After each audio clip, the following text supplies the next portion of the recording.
Sometimes I'm like so good and I totally do tweets before the map begins, and then other times I'm like, oh great, I got 30 seconds during the intro to quickly put this out. So if you guys want to be really cool, get on Twitter, go retweet this, share with your friends, let them know what's going on. This guy might have a funny name here, but I will remind you all this is Puck versus Scarlett. Not Puck is Schloopy apparently. Goes from Puck to Iron Man to Schloopy. Just pick some silly names, I don't know. But at any rate, this is still the winners bracket, and it is a brand new best of 3. I'm Rifkin, casting today with Complexity Centralisk. Yo. And why don't you kick off these intros, dude? Alright, so spawning in the top left, it is the Protoss player that's playing against one of NA's finest, IVD's Puck/Loopy. I love the enthusiasm into that. His opponents in the bottom right, from Team Acers, of course, going to be the blue Zerg player, Scarlett. So yesterday I actually played Puck in a tournament, and we played on this map in the first one, because there was no vetoes, so he just chose Deadwing. Okay. And what Puck did was go for a really heavy gateway attack, of basically very focused on sentries and stalkers. I'm not sure if that's what he's gonna do with Scarlett. However, it is a possibility, just because you know, yesterday ZVP Deadwing, Scarlett probably doesn't know.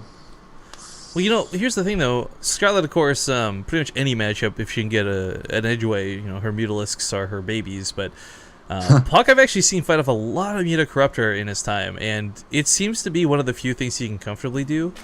It's weird. I don't know if you feel the same way, but like Puck's not a character you can really classify. I feel with like one standard strategy. Like you got players like Dezo, for example. You know they're gonna play to the late game. They're not gonna 2 gateway proxy BS you or anything like that. But Puck's like this weird guy who can and will do everything. Yeah, I agree. It's like what I do too. It's good, I think, to not be predictable. Exactly. Yeah. I'd say it's one of the strengths. I mean, and the YOLO factor about Protoss doing whatever they want helps that style too. Yeah, it's like, which all-in do I want to do today? Pick it out of my grab bag. Here's the thing, okay? Sometimes when Puck plays Scarlett in tournaments, he does like seemingly random attacks. Like he's getting +1, but he attacks you with zealots that he hides before the +1 is done. So this kind of thing can catch you off guard once in a while. I remember a game Puck beat Scarlett on merry-go-round with exactly what I just said. So, well, in this game actually, I think Puck is a little bit. He's going for the gateway first into no scout and taking his natural, while Scarlett went for a hatch first and then a spawning pool and a really quick third following that. So I think Scarlett's opener is really strong versus this kind of style. Well, what I do like is, I've seen a lot more of this too with Protoss players going for that quicker third and just doing a nice sick gateway wall off here at the top of this ramp. This is a map where so good for that. Well, what I was thinking about it though is like one thing I'm seeing is I look at this map immediately and you think, okay, these bases are really exposed no matter where you take them. Whether it's the third here, whether it's the third here, but it actually ends up making for a much more solid 4th base for either player later on. Obviously not fast. Who's going to go fast 4 base? But there was a game during DreamHack Grubby played where he just super turtled on 4 bases versus Leonog and kicked a lot of ass. So I've seen some cool potential for defensive play out of Protoss players, but as you said, there's a good chance we might see some aggression here. Well, Puck's doing the same opener he did versus me thus far. In that he goes for the gate expand and then he doesn't make any zealots, he goes straight for stalkers. The good thing about that is when you open for a fast third as the Zerg players like this, you're not going to have Zergling speed for a long time. Oh, that was a fancy move there. Yeah, he saw the Greek tumor and he dived in for it. It's a nice little move too, because you gotta consider this is kind of one of the big things that not only just helps Zerg in general, but it's like Scarlett, right? You get her for a creep, just a little bit of creep, give her an inch, she goes a mile type thing. Yeah. This is a lot of killing power here, though. If he can just kite the lings around before the queens get involved, he can easily snipe off these 2 queens. I do notice Puck has the probe really close to the warping point, which is what he did versus me too. He warped in from the base close to your third, and he did get a forge back home. So what he wants to do is get that +1 finish for sure. This way, zealots and stalkers are a lot stronger. And we'll just see. Oh, he makes the Twilight Council, and more gases at the natural. So this isn't going to be a really crude gateway all in on 2 gases, let's say. Yeah, it's almost guaranteed going to be for Blink 2 over Sailor DTs. I mean, I don't know why that's the style right now, but everybody's doing like +3 weapon upgrade, Blink Stalker en masse. And it's working a lot. Yeah, I remember the days where Protoss players complained that Stalkers are bad, and then Now they're once like, you have so many of them, it's just, if you don't have the proper tech as Zerg, you're just going to have a bad time. yeah, and it's not that the Stalkers Stalkers don't themselves are so strong. It's like that you can't kill them off. They keep getting away with like 5 health, blinking to the back lines. You just retain them over and over and over. Basically, if you're on top of your micro, you can mitigate half the damage from the total life, like only the shield, and then you regenerate that slowly over time, while Zerg just loses units the whole time. So that's really strong, of course, with Blink Stalkers, as everyone knows. Okay, so this warp in, what, I'm thinking 7 Zealots, 6 Zealots before he goes. With that times it with +1, if Scarlett doesn't have roaches, this third base might actually go down. Wow, that Zergling that Scarlett just sent out saw a glimpse of the probe. However, Didn't see the it didn't pylon. it didn't dip down or kill the Oh, probe. you know, the creep tumor might. Oh no, it comes back for round 2. It sees the warp in the Zealots though. Well, that was the other Zergling, so I guess that was a good catch.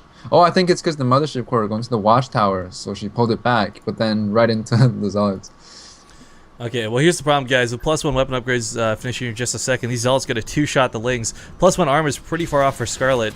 Puck might try and hold on to the pylon, but this pylon is actually not that critical. I mean, it's closer and it's better, of course, but he's got that other one established too. Yeah, and the longer he waits, the more reinforcements are going to be at home for Scarlett, and also spine crawlers.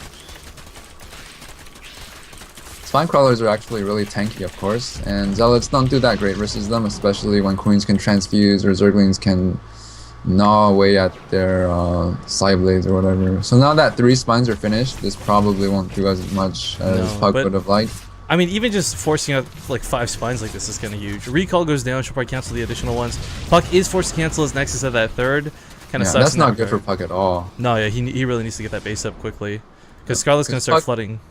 Yeah, Puck does not have any gas units, so he can't deal with mass Zergling properly, especially because the Zerglings are going to have 1-1 out, so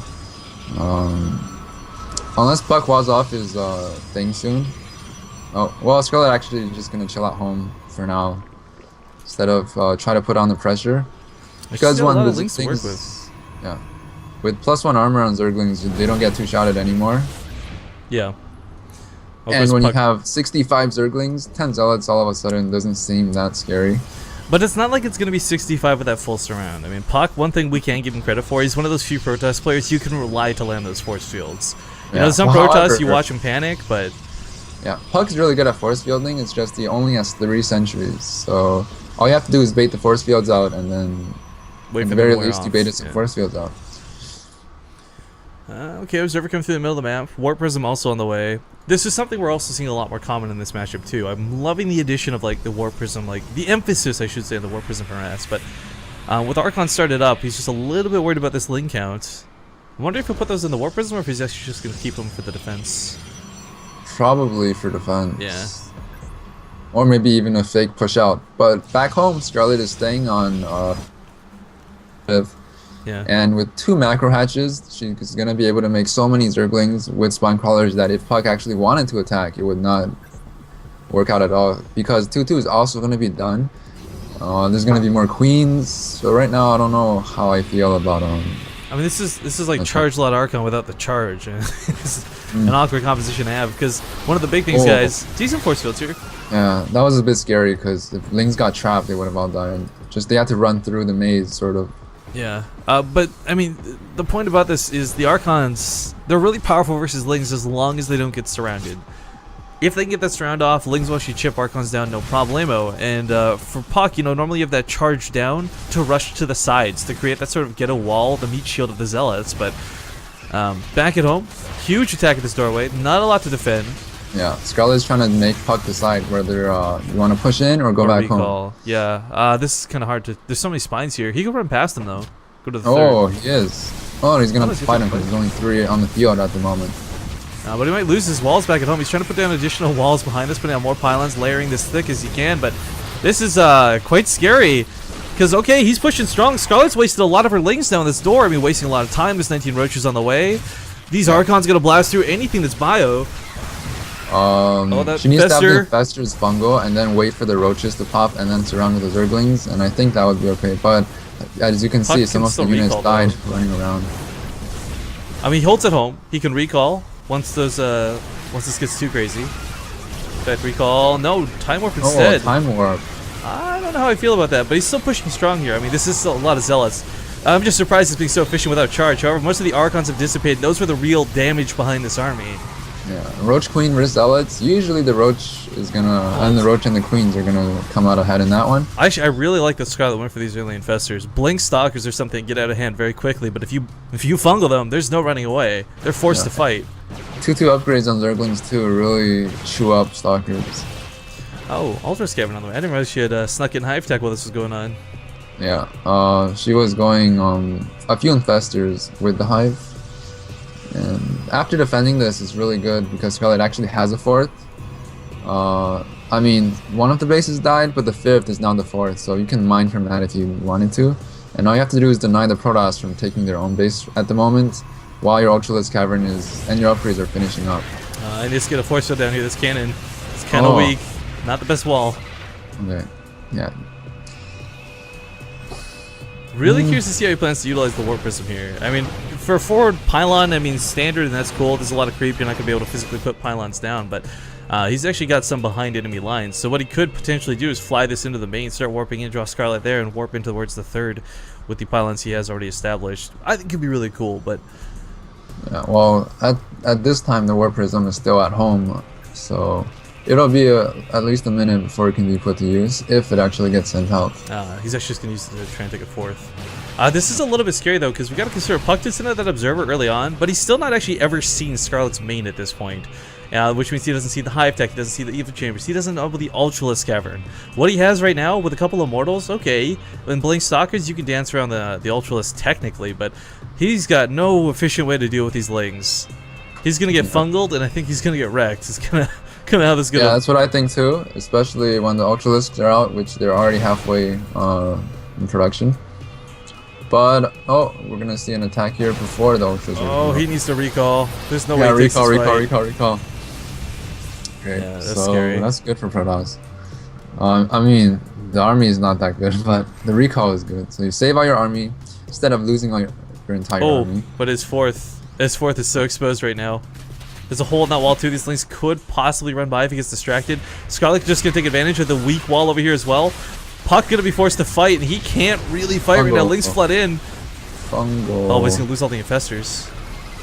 Yeah. Or she, rather. Wow, sorry. the Ultras are getting blocked by the Queens. See how slow that is? Okay, there we go. Yeah, Ultra's really clumsy. You know, if Puck can get to the top of this, those Ultras can't funnel in, and that's going to be huge. But he already loses his 3rd. Good force fields locking every single unit here at the natural, but does he have the DPS for it? It's going to be the big question. Scarlett's pushing hard. Actually, no, never mind. Gonna disengage with the Queens and Ultras. Take that back. It seems a bit wasteful by throwing away all those units just for Nexus. However, back home, where your Spire is getting started, so if you can squeeze out some Broodlords with your Ultras and your Queens, Puck's not gonna beat that with just a Gateway army, let's say. Yeah, you know, he did already take that 4th, so I mean, losing his 3rd just kind of puts him right back on square one. Does need to reestablish that. There we go, the Nexus as soon as he can. It is scary though. The Greater Spire's on the way, and once again, Puck doesn't have knowledge of this. You know, that was a good hold, playing blindly into that push, but I mean, Broodlords, the best way to deal with them is going to be Tempest, and Puck has no Stargate tech. Oh, 7 Broodlords are on the way. I don't think Puck has enough here to. I don't think he does either. 2 bases before the Broodlords are finished. Well, he's going to do what he can here. Lots of transfuses going down on this one Ultra. It's being hammered away by the Immortals, but the transfuses are insane. However... The Immortals and the Archons. Yeah. Oh, it's also out of energy. The Broodlords... Oh, can he get the... It's on cooldown. He can't blink underneath them. This is going to suck. Forced to back away from this. Wow, that was close. Oh, lose the Mothership Core. No more chance of a recall. That's going to be really unfortunate, actually. But does Puck throw down Stargates, or does he just go heavy all in on this? Guys, I mean, you see the Broodlords. You now know it's available. How do you react? I'd say he has to get Tempest. Yeah, Tempests aren't even that expensive. Well, what I'm wondering is if like he identifies it's still low count, he might just try blinking under them with the Stalkers, right? But that's not going to be efficient by any means. Not versus Ultras and Queens. Yeah, exactly. And are there any infestors left? Oh, no warping on the main. Lings flood to the main. These are But pretty then you can just upgraded warp in Lings. the main. So Yeah, but let's not forget, Scar's still on like level 3 weapon upgrades. Zealots get here, but Probes could have died. He was a little bit later with that. Still focused here in the middle of the map. More Broodlords on the way. Storm gonna be the choice. Interesting. Still bleeding out in the main. Never quite fully cleaned these up. I'm surprised, Scarlett, she got away with this without the adrenal glands upgrade. Something we're seeing a lot of Zerg players start utilizing more. Like you never saw this like in the last like 5 months, but something clicked recently and we're seeing adrenal glands a lot more, but not out of Scarlett. So these Lings, which are already very potent, could be even scarier. That's true. I think it's really good to get the adrenal glands, just because it's like a free attack upgrade, let's say. Yeah. Since it does give you the extra or the less cooldown. Now the warp prism you're talking about earlier is making its way to Scarlet side of the map, where it's gonna start warping in 10 zealots at once. Hey, what's really nice though, Ultras, Broodlords, Queens, these are not gonna be quick to the response. Lings will run around, but anything that Puck warps in, those Lings are gonna wreck anything that comes to defend against them. It's only really these big, heavy, slow units that she has that's gonna scare them away. Oh, the warp prism's gonna go down before it can unload. Yeah. A little unfortunate. Damn. It's mostly Zealots though, so I mean, to be honest, just minerals. Zealots, the Protoss Zerglings. Well, lots more Archons coming in. You know, I was expecting to see a lot of Templar banking up energy. He's only really got about 3. Oh, sorry, I take that 5. Some decent storms available behind this. Okay. As long as Scarlett doesn't throw away the ground army into that before the Broodlords gets there, assuming she wants to attack, it's gonna be. Well, she could siege up. I mean, hold position behind this third, just launch. There's no way Puck wants to engage. You need the Broodlords. You can't throw your ground units in first, or they're just gonna die. Oh, he's gonna. So many transfuses available still, though. We'll see. These Ultras. One of them's gonna live for a while, but the other 2 might just die here real quick, as we see. Broodlord's gonna do what they can. Instant army in a can. But even if Terran's coming out, Scarlett's bleeding out everything she has. But without any proper anti-air, these Broodlords might just end up taking this in the end. Yeah, there's no answer for them besides Stalkers, and they were shooting at other things. There are a hell of a lot of Stalkers, though.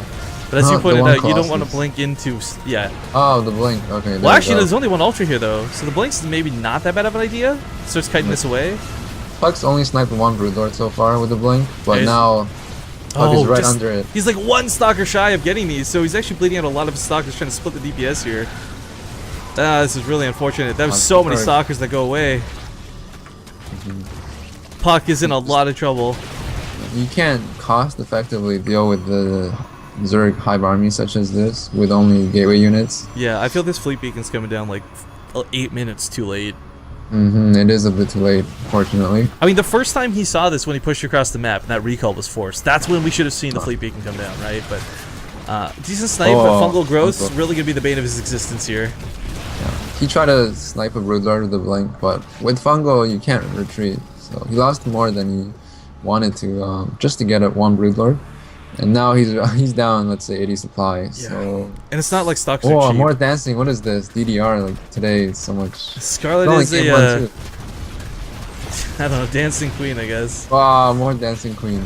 So supreme. Oh, she DPs. was a dancing overseer. queen. DTs are gonna kill the Ultras and the Queen, so you better make an overseer. Well, Puck's wasting a lot of time with the Broodlings, though. Yeah. But even then, it's not like DTs can shoot up. So GG. Exactly. Scarlett will take game number 1. Wow.